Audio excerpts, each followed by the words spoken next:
Hello, नमस्कार प्यारे बच्चों। मैं Vijay Bansal, math lecturer, Jakhal block, district Fatehabad से, हरियाणा एजुकेशन डिपार्टमेंट। आज हम अपनी मैथ की क्लास के अंदर कुछ सीखेंगे। हाँ जी प्यारे बच्चों, आज जो हम हमारे पास करेंगे, हमारे पास क्लास 10th का हमारा जो चैप्टर 14th चल रहा है सांख्यिकी, ठीक है, उसी के आगे हम क्वेश्चंस करेंगे। हमारी एक्सरसाइज 14.1 चल रही है। हमने पिछले क्वेश्चन के लेक्चर के अंदर हमने पहले 5 क्वेश्चन हमारे किए थे। आज हम छठा क्वेश्चन स्टार्ट करेंगे और हमारी दूसरी विधि जो कल्पित, ठीक है, विधि है या लघु विधि कहें या शॉर्टकट मेथड कहें, उससे आज के लेक्चर के अंदर हम सिर्फ क्वेश्चन सॉल्व करेंगे।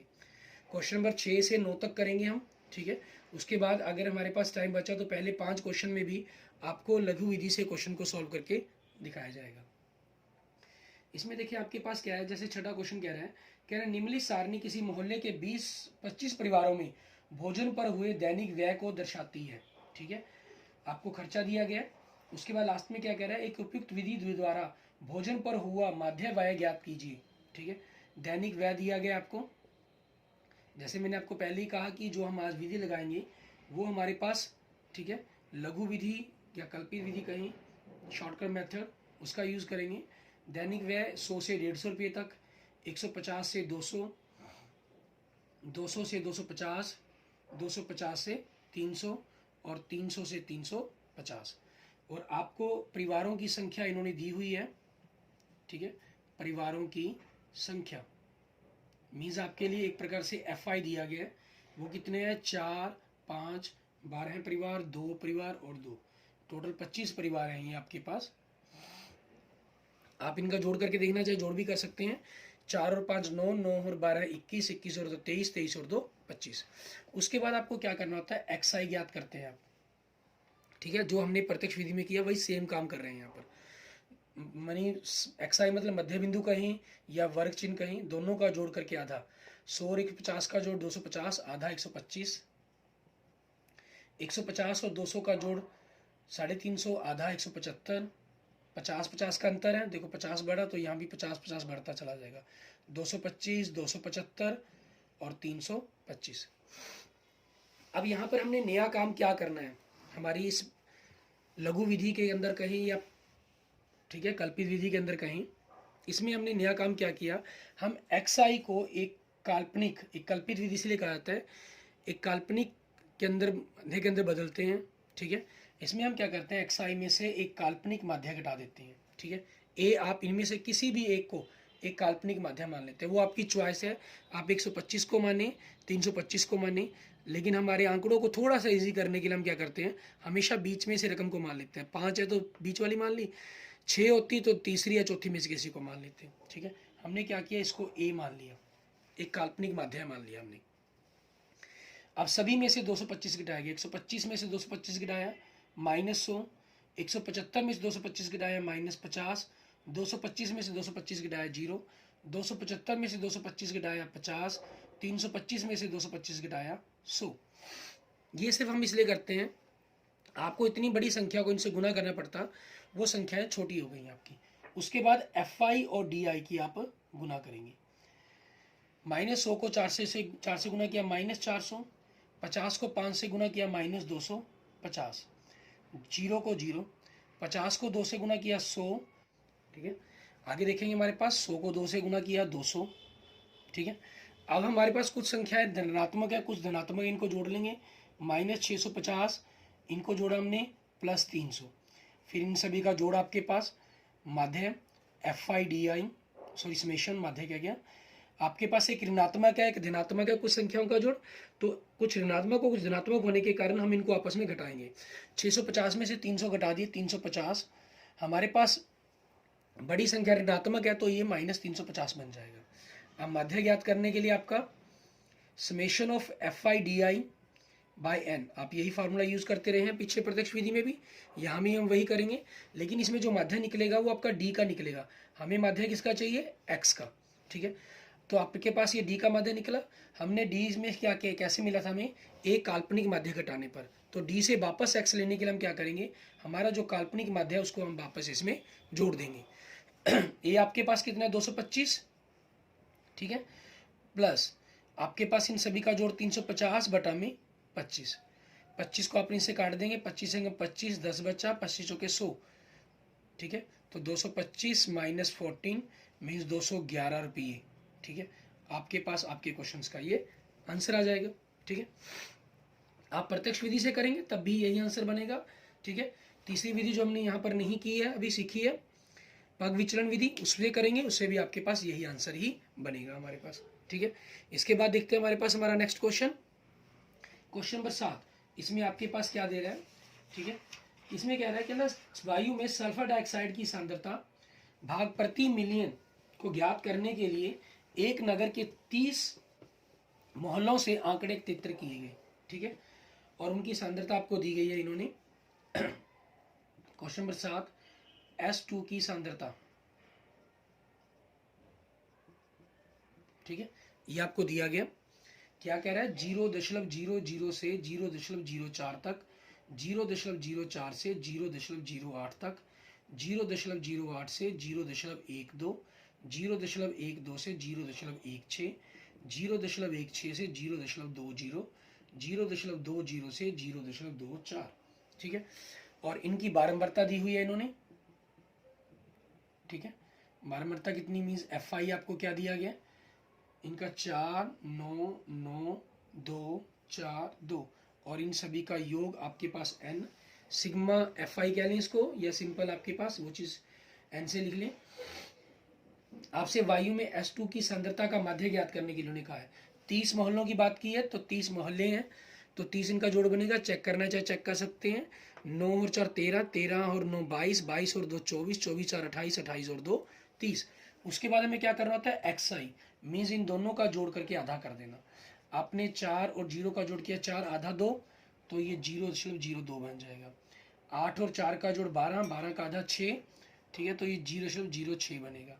12 और 8 का जोड़ 10, 10 का आधा, सॉरी 20, 20 का आधा 10, तो ये बन जाएगा। 4 4 का अंतर बढ़ रहा है, तो 1 4, 1 8, 0.22 आपके पास ये आ गया।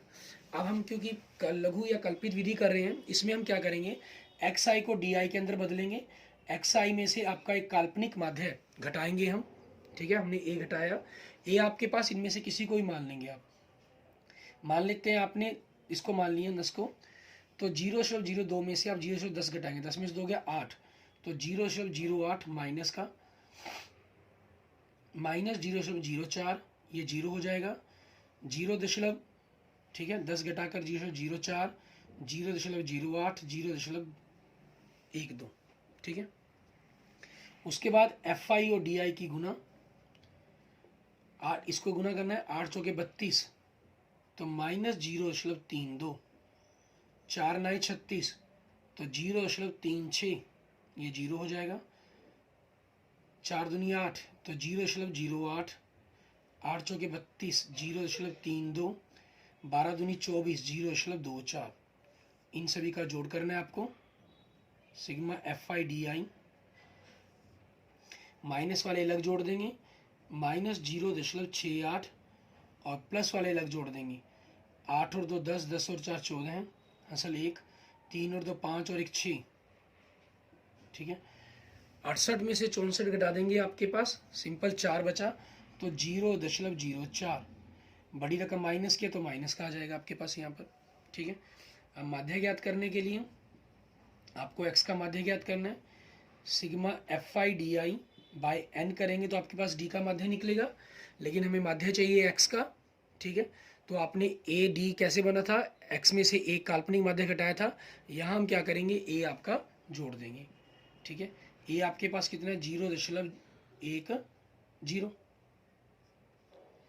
प्लस ये आपके पास कितना है, माइनस 0.04 बटा में 30, आपके पास 0.10, प्लस माइनस के कारण ये माइनस हो जाएगा। अब 0.04 को आप क्या करेंगे, 30 से भाग करेंगे, ठीक है।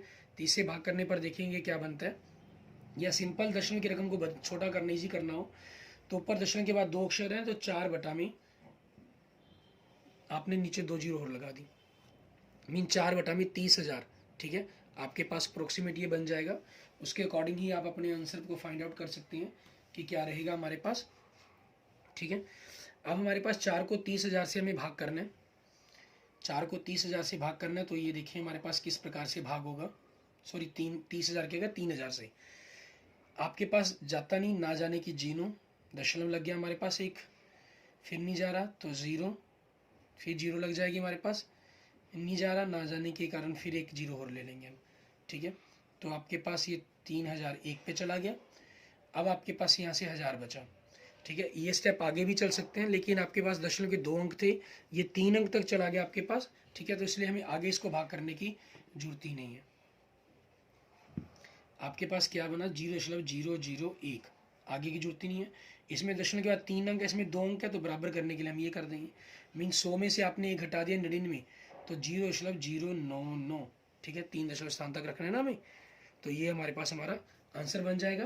क्योंकि आपके पास ये जो सांद्रता निकाली गई है वो पीपीएम की फॉर्म में निकाली गई है, तो इसको हम पीपीएम हमारे पास आंसर के रूप में लिख लेंगे, ठीक है। ये हमारे पास हमारा 7th क्वेश्चन का आंसर बन जाएगा।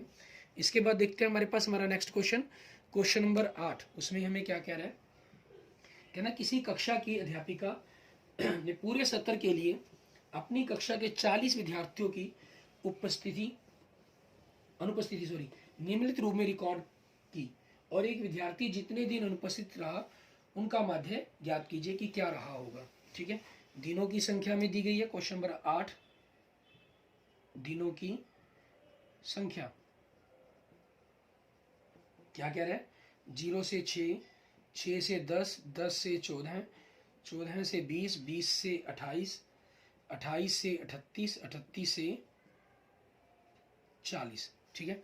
इसमें जो वर्ग अंतराल है आपके पास अंतरवाल है, इसलिए इसमें ख्याल रखेंगे जब आप मध्य बिंदु निकालेंगे, देखिए पहले 4 का, फिर 4, फिर 6, फिर 8, फिर 10, फिर 2 का अंतर, ठीक है।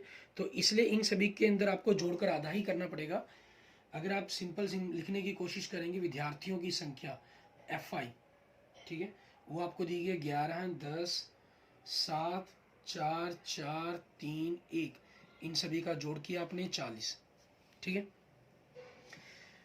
उसके बाद इसका XI ज्ञात करेंगे, मीन्स दोनों का जोड़ करके आधा, 0 और 6 का जोड़ 6, आधा 3, 6 और 10 का जोड़ 16, आधा 8, 10 और 14 का जोड़ 24, 24 का आधा 12, ठीक है। ख्याल रखना है। ऐसा यहाँ पर देखें 5, 5, 5 बढ़ गया, फिर 4 बढ़ गया, ठीक है। तो इसमें इस बात का खास ख्याल रखना है कि आपके पास हमें अंतर सेम लेकर नहीं चलना होगा, ठीक है ना। ये चीज़ हमें खास ख्याल रखनी होगी इसके अंदर। अगर आपने मिस्टेक कर दी तो उसमें हमारा सारा एक सिस्टम खत्म हो जाएगा, गलती हो जाएगी आपकी, ठीक है। 20 और 14 का जोड़ 34, आधा 17 है, 48 आधा 24, आपका 28 और 38 का जोड़, ठीक है, 50 और 66, 66 का आधा 33, ये हो जाएगा हमारे पास, ठीक है। 38 और 40 का जोड़ 78 और 39, ठीक है। आपके पास आपका ये आंसर बन जाएगा, मध्य बिंदु XI निकल। इसके अंदर आप ख्याल रखेंगे जब आप काल्पनिक माध्य ज्ञात करेंगे, वैसे इसमें प्रत्यक्ष विधि सबसे बढ़िया रहती है, ठीक है। लेकिन हम यहाँ पर, क्योंकि आज मैंने आपको कहा है कि मैं आपको डायरेक्ट मेथड से ना करके हम लघु विधि का, ये कल्पित विधि कहीं या शॉर्टकट मेथड, उसी का प्रयोग करेंगे। तो आज मैं आपको उसी से करवाऊंगा, XI माइनस A। वैसे सबसे बढ़िया इसमें रहेगी आप प्रत्यक्ष विधि लगाएं, ठीक है। तो अब इसमें देखें आपके पास क्या चीज़ है, जैसे आपने इनमें से किसी को भी A मान लिया, तो 3 में से 17 गए -14, 8 में 17 गए -9, 12 में से 17 गए -5, 0, 24 में से 17 गए 7, 33 में से 17 गए हमारे पास 16, 39 में से 17 गए 22, ठीक है। उसके बाद FI और DI की गुना, 14 को 11 से -154, 10 को 9 से -90, 7 पंजे 35, आपके पास इन सभी का जोड़ अलग कर देंगे, माइनस में आएगा 0, 7 चौके 28, 16 तिये 48, 22 एकम 22, और प्लस वालों का आप जोड़ अलग कर लेंगे, सिग्मा FI XI आपके पास ये हो जाएगा। 8 और 2 10, 10 और 8 18, असल 1, 4 और 2 6, 6 और 2 8 और 1 9, प्लस 98 आ जाएगा। माइनस वालों का आप अलग जोड़ करेंगे, 5 और 4 9, 9 और 5 14, 14 और 3 17, असल 1 279, आपके पास ये आ गया। आपने इन 279 में से 98 घटा दिया, 181 माइनस का, ठीक है। तो माध्य ज्ञात करने के लिए आपको क्या करना है, सिग्मा FI DI, ठीक है, बाय N, और ए आपको इसके अंदर जोड़ना है, तभी एक्स का माध्य निकलेगा। ए आपके पास कितना अपने 17 माना है, प्लस ये माइनस 181 है और ये बटा में 40 है, तो 17 प्लस माइनस के कारण माइनस हो जाएगा। अब 181 को आपने क्या करना है, 40 से भाग दे देंगे। ठीक है, 181 को आप 40 से भाग देते हैं, 40 चौके हमारे पास 160 बन जाएगा आपके पास, तो 4 आ गया। 21.0 लगाकर आप इसको नोट कर लेंगे।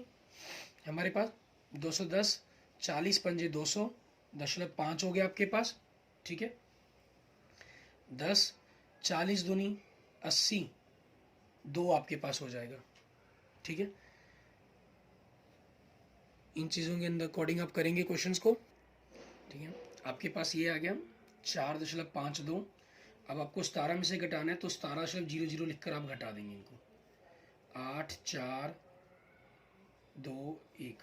ठीक है, 12 हमारे पास 4, 8 दिन, ये आंसर बन जाएगा। इसमें आपके पास, क्योंकि मैंने आपको जैसे पहले ही कहा कि आपके पास जो प्रत्यक्ष विधि है वो डायरेक्ट आपके लिए ज़्यादा इजी सूटेबल रहेगी। अब उसमें क्या चीज़, आपके पास ये सारा आंकड़ा नहीं रहेगा। ठीक है, आपके पास 12.48 इसका आंसर आ रहा है। दोनों देखो आंसर में देखेंगे, वैसे एग्जैक्ट कभी आंसर में फ़र्क नहीं आता, हो सकता है, लेकिन क्योंकि ये आपके पास ये अंतर का फ़र्क है, तो उस चीज़ के कारण प्रत्यक्ष विधि सबसे जैसे इसमें भी ईजी रहती है, बढ़िया रहती है। ठीक है, उपयुक्त विधि मानी जाती है, तो उसके अकॉर्डिंग यहाँ पर हो सकता है कि शायद इनके आंसर में फ़र्क आ जाए। तो आप इसमें देखिए हमारे पास क्या रहेगा, आप एफ आई और एक्स आई की गुना करते हैं, 11 × 33, 10 × 8 80, 12 × 7 84। ठीक है, 17 चौके 68, 24 चौके 96। ठीक है, 33 × 99, 39 से कम 39। आपने इन सभी का जोड़ करेंगे, एफ आई एक्स आई 9 9 18, 18 और 6 24, 24 और 8 32, 32 और 4 36, 36 और 3 39, असल 3, 3 और 3 6, 6 और 9 15, 15 15 30, 30 और 16 46, 46 और 3 49। ठीक है, 499/40 हो गया। तो आपके पास आपका माध्य क्या बन गया, summation of F I X I by N mean 499/40।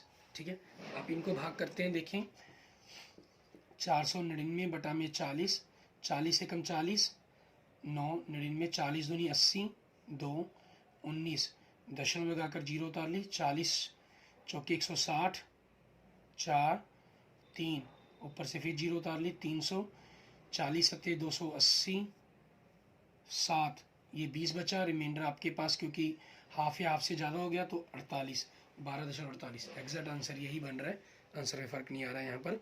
ठीक है, तो आपके पास ये प्रत्यक्ष विधि होगी। ठीक है, बाकी दोनों ही में से ऐसे जो हमारे पास वर्ग अंतराल फ़र्क वाले हों, ठीक है, जिनमें उनमें प्रत्यक्ष विधि ही आपकी सबसे उपयुक्त विधि मानी जाती है।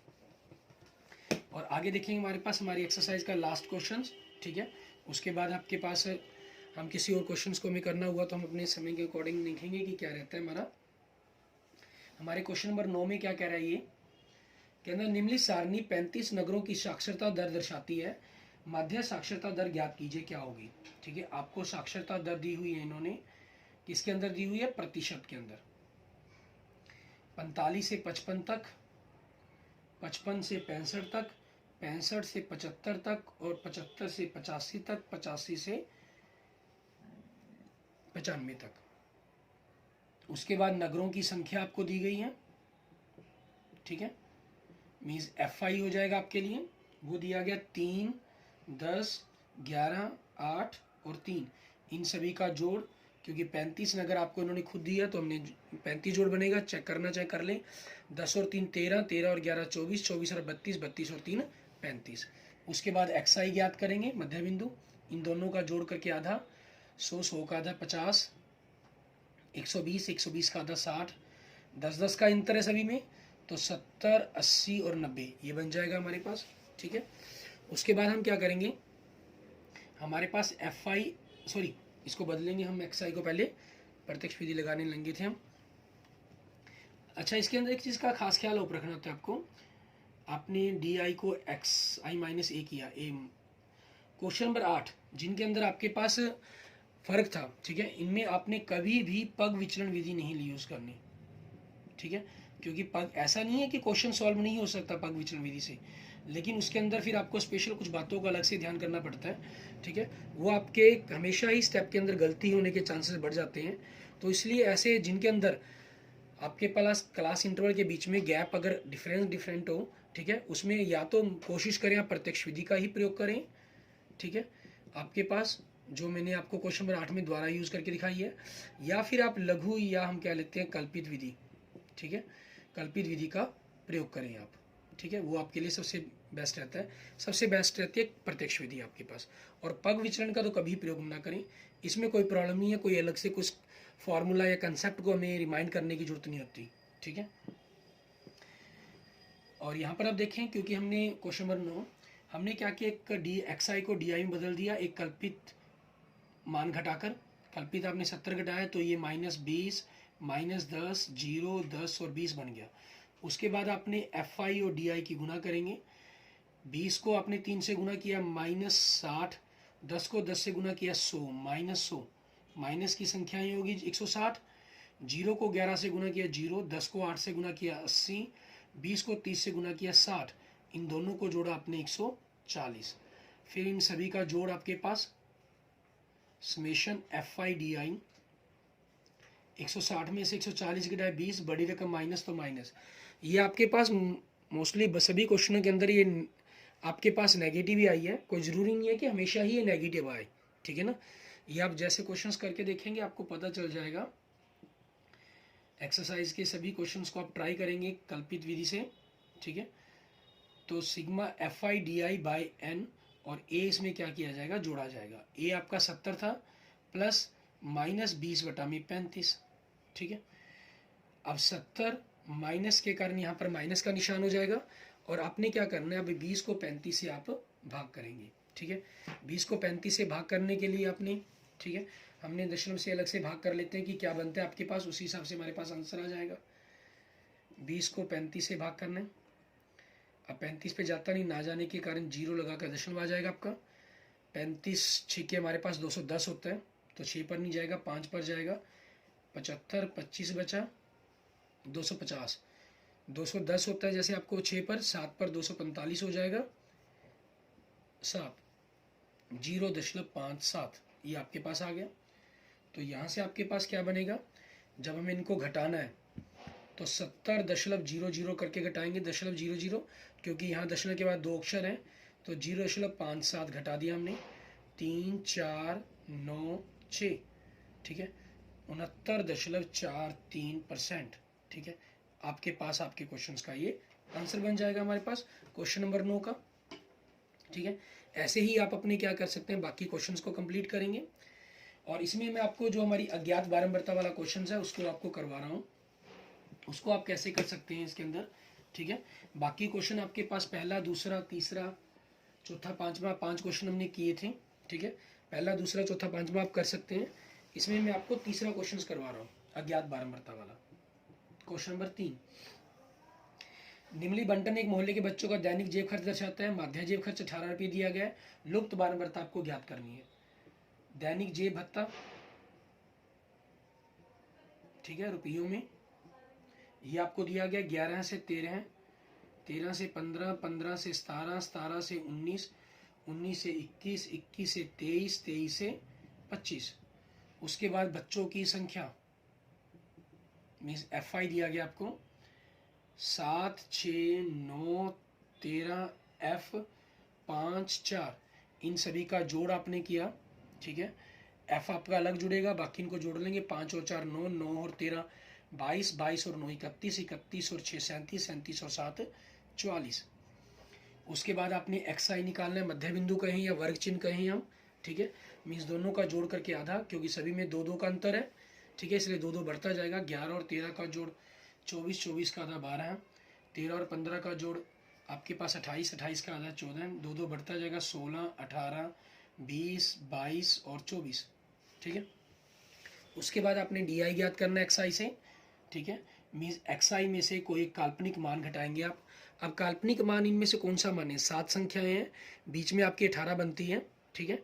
लेकिन आपके पास ये अज्ञात बारंबारता है, इसको थोड़ा सा अगर आप इजी करना चाहें तो आप इस कंसेप्ट को घटा सकते हैं यहाँ से, इसी को a मान लें, ठीक है। आपके पास थोड़ा सा जो अज्ञात बारंबारता है वो एक ही जगह लिखी रह जाएगी, दूसरी जगह वो उस कंसेप्ट का 0 हो जाएगा। तो 12 में से 20 गए, -8 -6 -4 -2 0 2 4। उसके बाद FI/DI की गुना, ये इजी करने के लिए किया हमने। अब 18 को मानेंगे तब भी कोई प्रॉब्लम नहीं है। 8 सत्ते 56, छिकम छिकी 36, DI को FI से गुना कर रहे हैं, 9 चौके 36, 13 दूनी 26। ये माइनस किया तो इनको सभी को जोड़ेंगे, 6 12 18 24, हासिल 2, 5 2 और 2 4, 4 और 3 7, 7 और 3 10, 10 और 5 15, ठीक है। ये आ गया। 0 को F से गुना करके 0, 2 पंजे 10, चौकम चौकी 16, इनको जोड़ा अपने +26। फिर इन सभी का जोड़, सिग्मा FI/DI। आपके पास बड़ी संख्या माइनस के तो माइनस का लिखेंगे आप। अगर देखो F वाली संख्या आपने इसको लिखा होता है यहाँ पर, तो F भी साथ में हमें लिखना पड़ता है इसके अंदर, ठीक है। ये चीज़ इसके अंदर आपके पास अलग से थोड़ा सा फर्क पड़ जाता है और कुछ नहीं है। आपके पास 54 में से 26 घटाएंगे, 26 26 दूनी 52, 128, ठीक है। ये आपके पास आ गया। अब माध्य आपके पास फॉर्मूला क्या होता है? सिग्मा FI/DI/N प्लस A, ठीक है। क्योंकि आपके पास ये काल्पनिक मान हमने घटाया था, तो काल्पनिक मान को जोड़कर हम x का माध्य ज्ञात करेंगे। x का माध्य आपको 18 दिया गया है, a आपने 20 माना था, ठीक है, या इसको 18 ही रख लें, कोई दिक्कत नहीं है। 18/1 20 मानने की जरूरत ही नहीं है। प्लस ये आपके पास -128 है, प्लस 44 प्लस f। आगे हम इनका मान ज्ञात करते हैं। -128/44 प्लस f, 18 और 20 दूसरी तरफ जाके माइनस का हो जाएगा, तो -2, ठीक है। माइनस से माइनस अगर आप कैंसिल कर दें तो आपके पास 128 प्लस 44 दूनी 88 प्लस 2f हो गया। 128 माइनस 88 इधर आपके पास लेफ्ट साइड में जाकर माइनस का हो जाएगा, 128 माइनस 88, ठीक है। तो आपके पास 2f बराबर में क्या लें, या इनकी घटा बराबर में क्या लें, बराबर 2f। ये कितना होगा? 40। तो f कितना हो जाएगा? 40/2 20। f आपके पास कितना आ गया? 20 आपके क्वेश्चंस का आंसर आ जाएगा, ठीक है। इस तरीके से हम अपनी अज्ञात बारंबारता के बारे में भी पता कर सकते हैं, ठीक है। Clear? Okay, thank you students. इसी मेथड से आप अपना क्वेश्चन नंबर 1 2 4 और 5, ठीक है, कल्पित विधि से कर देखेंगे। और अपनी जो इस प्रकार से आपकी जो 14.1 एक्सरसाइज है उसकी रिवीजन आपकी इस मेथड से हो जाएगी हमारे पास, ठीक है। पहले आपने पद विचलन प्रत्यक्ष विधि से की, अब आपने इसको कल्पित विधि से कर लेना है। तीसरी विधि पग विचलन विधि, उससे विधि से फिर हम अपने अगले नेक्स्ट लेक्चर के अंदर मैं आपको इन 9 क्वेश्चनों में से पहले से लेकर 9 क्वेश्चन तक कुछ क्वेश्चन आपको पग विचलन विधि से करके दिखाऊंगा, ठीक है, मीन स्टेप डिवीजन मेथड से, ठीक है। उन मेथड से हम करके देखेंगे इस क्वेश्चन को। क्लियर? और एग्जाम्पल के अंदर या एक्सरसाइज के किसी भी क्वेश्चन में आपको कोई प्रॉब्लम हो तो आप मुझे कमेंट बॉक्स में कमेंट कर सकते हैं, मुझे मैसेज कर सकते हैं, ठीक है। और अगर आपको वीडियो अच्छी लगे तो इसको लाइक करें, अपने दोस्तों मित्रों के साथ इसको जरूर शेयर करें। अगर आपने मेरे यूट्यूब चैनल विजय जाखल बंसल मैथ को अभी तक सब्सक्राइब नहीं किया तो मेरे यूट्यूब चैनल विजय जाखल बंसल मैथ को जरूर सब्सक्राइब करें। Okay, thank you students, thank you friends.